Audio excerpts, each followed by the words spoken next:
सनातन धर्म में एकादशी व्रत का बहुत महत्व है। साल भर में 24 एकादशी पड़ती है, लेकिन इस साल अधिक मास होने के कारण 2 एकादशी बढ़ गई है, यानी कि इस साल 26 एकादशी व्रत रखे जाएंगे। अधिक मास में पड़ने वाली एकादशी का विशेष महत्व है, क्योंकि ये 3 साल में एक बार आती है। श्रावण अधिक मास के कृष्ण पक्ष की एकादशी को परमा एकादशी कहा जाता है। इस बार परमा एकादशी का व्रत 12 अगस्त को रखा जाएगा।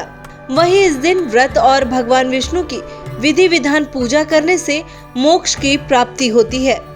इसके अलावा सावन अधिक मास में भगवान विष्णु समेत भोलेनाथ की पूजा आराधना करने का भी विधान है। परमा एकादशी के व्रत में विधि विधान से पूजा करने के साथ ही परमा एकादशी की व्रत कथा भी पढ़ना बेहद जरूरी है।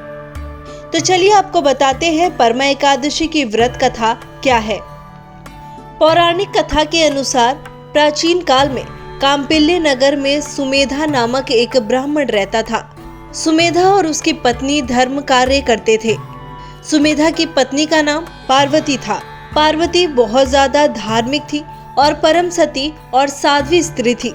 एक दिन गरीबी से परेशान होकर ब्राह्मण ने विदेश धन कमाने जाने का विचार किया और उसने अपनी पत्नी से कहा कि धन कमाने के लिए उसे परदेश जाना होगा। यहाँ पर रहकर जितना धन मिलता है उससे परिवार चलाना काफी मुश्किल है। इस पर उसकी पत्नी ने कहा कि मनुष्य को अपने भाग्य और पिछले जन्म के कर्मों के अनुसार ही फल मिलता है। अगर हमें गरीबी मिली है तो यहीं पर कर्म करें, जो ईश्वर चाहेंगे वही होगा। पत्नी की बात मानकर सुमेधा ने परदेश जाने का निर्णय त्याग दिया। एक दिन उसके घर पर कौंडिन्य ऋषि पधारे। सुमेधा और उसकी पत्नी ने उनका सेवा सत्कार किया। उससे कौंडिन्य ऋषि बहुत ही खुश हुए। उस दौरान सुमेधा और उसकी पत्नी ने गरीबी दूर करने के लिए कोई उपाय बताने को कहा। इस पर उस ऋषि ने दोनों को परमा एकादशी का व्रत विधि पूर्वक करने को कहा। साथ में उनको परमा एकादशी व्रत की विधि भी बताई। उन्होंने कहा कि परमा एकादशी का व्रत रखने से पाप मिट जाते हैं, धन और वैभव की प्राप्ति होती है और जीवन के अंत में अच्छी गति मिलती है। इस व्रत को कुबेर ने भी किया था। इससे भगवान शिव प्रसन्न होकर कुबेर को धनाध्यक्ष का पद दिया।